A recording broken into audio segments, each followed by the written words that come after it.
japokuwa kuna vitu vingi ndani ya uwanja vimemsaidia Pedro Kokake walau kuondoka na hiyo alama moja, lakini tumini nilikuwa naona kwamba Azam FC alikuwa deserve kushinda mechi ya jana kwa namna ambavyo alikuwa bora kwenye maeneo mengi. Kampeni ya Young Africans ni kwamba wapo baadhi ya wadau wa Simba na wadau wa soka kuingiza Young Africans kwenye kampeni ya kuto kuchukua ubingwa. Miongoni mwa kampeni hizo anazozungumza ni kile kilichotokea jana uwanja wa Benjamin Mkapa, kwa maana hawakuingia kwenye vyumba kutokana na dalili ambazo hawazielewi. Young Africans wanalalamikia kwa nini mnataka muifanye Yanga isichukue ubingwa nje ya uwanja? Ulimsikia CEO wa club, ilikuwa ni sio ni makamu rais wa klabu ya Azam, Popat. Ulimsikia alisema hiyo harufu ambayo Yanga Afrika wanaipigia kelele hata wao kwenye vyumba vyao ipo. Na akawaambia nyinyi waandishi wa habari jana Benjamin Mkapa pale, akawaambia akasema kama mnabisha hiki ambacho mimi ninakizungumza, kama mnabisha hichi ambacho mimi nakiongea, huyo namnukuu nani? Popat. Kama mnabisha hichi ninachokiongea sio sahihi, nendeni sasa hivi mkaangalie kwenye vyumba vyetu ambavyo sisi ni upande wa pili, kuna harufu kama hiyo ambayo Yanga wanaisikia. Swali, je, harufu hiyo kaileta nani? Kama wao Yanga wanalalamika kuna harufu mbaya kwenye dressing room, je, hiyo harufu hiyo kaileta nani? Umenelewa? Kwa hiyo maana yake Yanga waache vizingishio, waache kujificha kwenye kimvuli cha sababu tofauti tunapokosa matokeo. Na mechi ya jana tumi ilikuwa the best mechi kwa upande wa Azam. Azam ameonyesha how good they are, namna ambavyo walikuwa bora kwenye maeneo mengi, kuanzia kwenye tactical approach, kwenye game approach ya mwalimu, good selection ya kikosi, lakini namna ambavyo mwalimu Ibenge aliweza kuwasoma vizuri Yanga Afrika. Manake homework yake ilikuwa ni bora kuelekea mchezo wa Yanga Afrika. Aliweza kuwa spotify au kuwa identify wachezaji wote hatari wa Yanga, akaamua kuwafanyia kazi na wakaingiza kwenye mpango wake, na hatimaye mpango wake uka work out.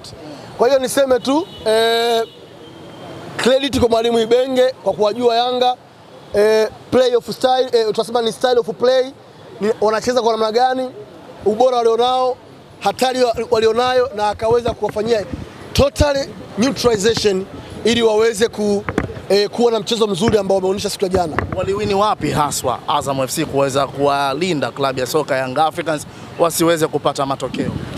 Azam FC waliwini kuna maeneo matatu. Eneo la kwanza ni good selection ya kikosi ambacho mwalimu alianza na wachezaji wazoefu, wakomavu, wenye weledi na wanaojua Yanga.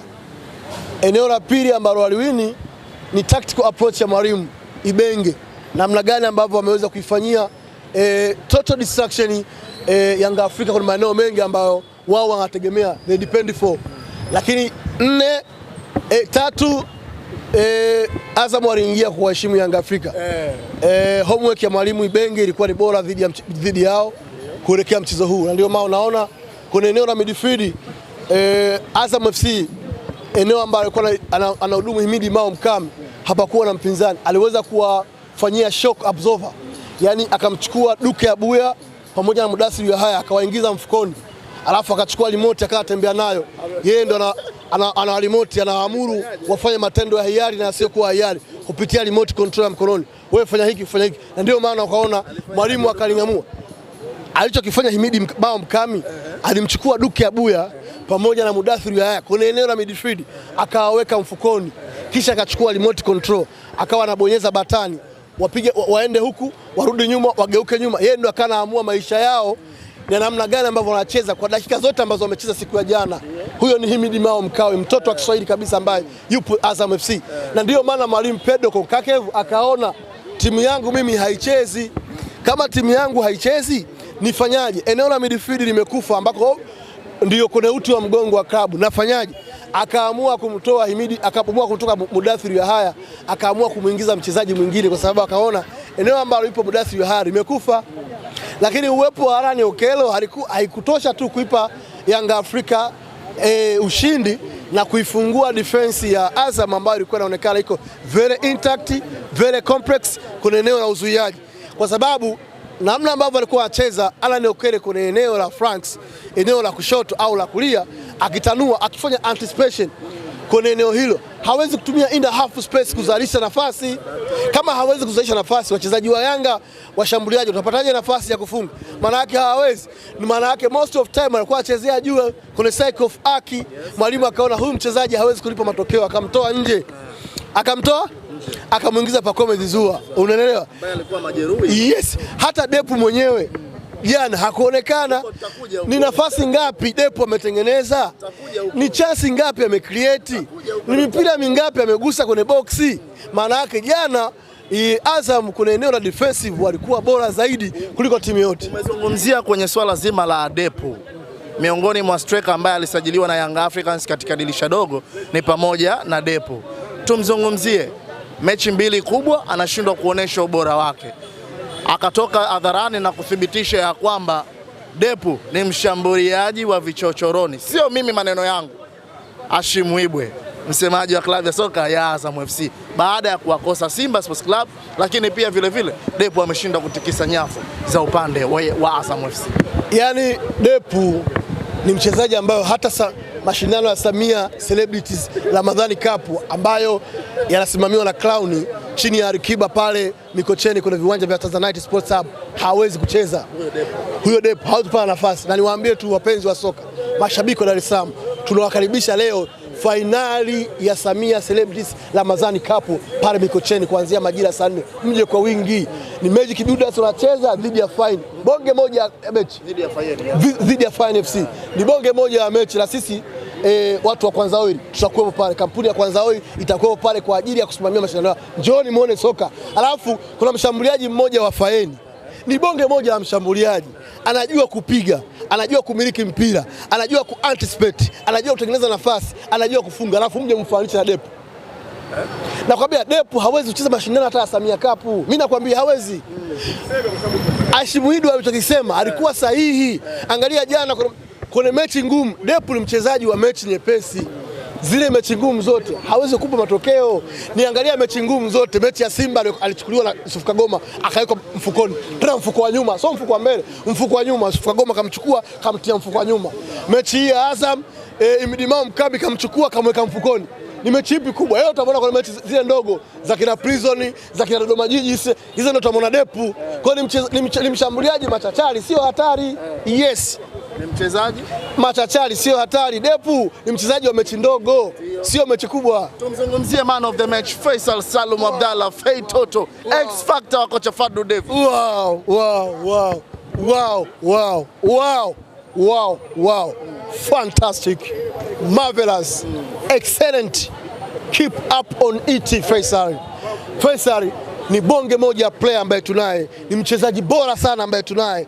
Ukizungumzia wachezaji wazawa bora, Faisal ni mmoja wa wachezaji viungo hatari sana katika taifa hili. Na mimi ni shabiki yake Faisal. Mpelekeni ujumbe huu kwa mimi ni shabiki yake Faisal. Anajua mimi shabiki yake, na jana baada ya mechi kuisha nimempongeza kwamba Faisal ni mmoja wa shambuliaji hatari, na ile tuzo ya man of the match ana deserve. Na niseme tu mama yake Faisal ametudanganya siku nyingi. Mama yake Faisal ametudanganya siku nyingi, ni muongo. Mama yake Faisal muongo? Muongo. Mama yake Faisal ni muongo kwa sababu aliwaambia Tanzania kamzaa Zanzibar. Faisal hajazaliwa Zanzibar bana, mimi nakataa. Faisal amezaliwa La Masia, Catalunya, Barcelona. Brother, Fei amezaliwa Catalunya, La Masia, Barcelona. Mama yake Faisal atuambie ukweli bana. Fei hapana, Fei hajazaliwa Zanzibar. Fei amezaliwa La Masia. Na wakati azaliwa Odini amezaliwa na mpira. Manesi wenyewe wanashangaa, hichi kiumbe cha ajabu amezaliwa ameshika mpira. Huyo ndio Faisal Falasufi ambaye jana umemuona man of the match, ambaye jana kwenye maeneo mengi amewasumbua Yanga Afrika. Alikuwa amechukua game, ameitia mfukoni, anaiamua anavyotaka, ana anticipate, ana shoot, anaifungua defense. Hakuna mshambuliaji bora ambaye mimi nimesema kama angekuwepo Kitambala bora au Nasoro Saaduni kwenye eneo la juu, Yanga Afrika jana kula bao 3 kavu. Yes. Majeruhi yamewaponza Azam FC. Kusema hivyo. Brother, majeruhi yamewaponza. Kukosekana kwa Nasoro Saaduni, kukosekana kwa Mtasigwa Bitegeko.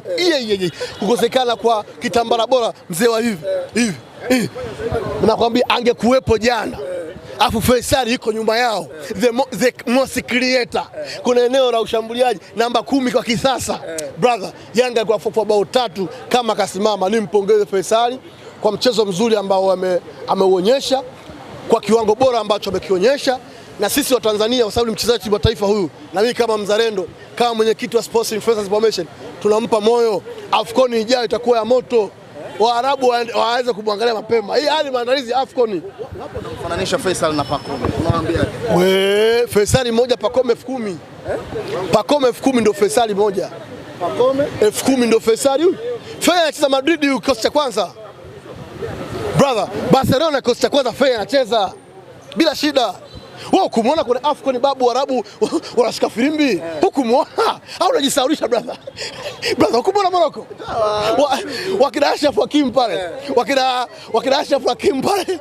Wakina Ibrahim Diaz ukoona? Walipokuwa wanasumbuliwa na kiungo Faisal. Brother, ukoona? Wachezaji kutoka PSG, wachezaji kutoka Madrid. Faisal anasumbua. Huyo Faisal ni kiungo wa kisasa. Madrid lazima na Barcelona anaanza kosi cha kwanza. Msimfanishe Faisal na vitu vya kawaida hivi vidogo vidogo wakina Pacome. Faisal namkosea heshima, au kwa sababu Mtanzania amumpe heshima yake bwana, mpeni heshima yake Faisal. Mbona nzuri? Faisal ni kiungo mkubwa. Huyo Pacome anaingia mara 10,000. Ndio Faisal huyu. Sio mchezo. Bwana, mimi jana baada ya mchezo nilimuona Engineer Hersi Saidi akiwa pembeni akamfuata James Akamiko na kuchukua namba. Pengine inaonekana maji yameanza kuzidi unga. Eneo ambalo alikuwa anacheza Himidi Mao Mkami, double pivot na James Akamiko. Moja intact typical defense midfield. Very fantastic to me. Ni eneo ambalo wameonyesha uwezo mkubwa sana, uhai, na James Akamiko akitaka game. Jana ndo ametaka game. Yaani James Akamiko akitaka game ndio vile jana alivyotaka game. Niwaambie tu Yanga Afrika washukuru kwamba refari wa mchezo amewasaidia. Yanga Afrika washukuru tu kwa sababu refari wa mchezo, kama angetoa penalty maana yake sikuwa ni goli, wangefungwa. Washukuru tu kwamba majeruhi ambao walikuwa nayo Azam yamewapa faida ya moja kwa moja Yanga Afrika. La sivyo ile mechi ya jana nilikuwa nishahesabu msimu huu. Yanga na drop alama 6 kwa Azam, ana drop alama 6 kwetu sisi. Alama 6 tena? Kwa sababu mechi ya kwanza ile tulikuwa tushinde. Na kama mtu amesema Sabina akasema goli halali, maana yake we was deserved to win the game. Unaelewa vizuri? Lakini kwa sababu ya mbamba ndio maana tukaamua kuondoka na alama moja. Maana yake Yanga Afrika msimu huu walikuwa wanapoteza alama 12 kwa vilabu hivi. Maana yake kwa Yanga kwa Simba na Azam. Lakini sio baya. Amepoteza alama 2, si ndio? Mechi zinazokuja nakwambia Yanga ikikutana na Azam iliyokamilika, anachezea 3 mtakatifu. Yaani anaweza kaamua kampangia tu under 20. Vijana wa miaka 12, 15, 16 ambao hawajabarehe. Unanielewa vizuri? Ambao hawana dhambi hao, na akafa Benjamin Mkapa. Mimi nakwambia na hiyo mechi akitaka atakakize kokote, aipeleke KMC, aipeleke pale Jangwani, Azam anashinda kwa Yanga. Shukrani sana ndugu. Bado sisi sasa. Sisi hiyo mechi ya mwisho hata akitaka achezeshe kama ndio refari, tunashinda mechi hiyo.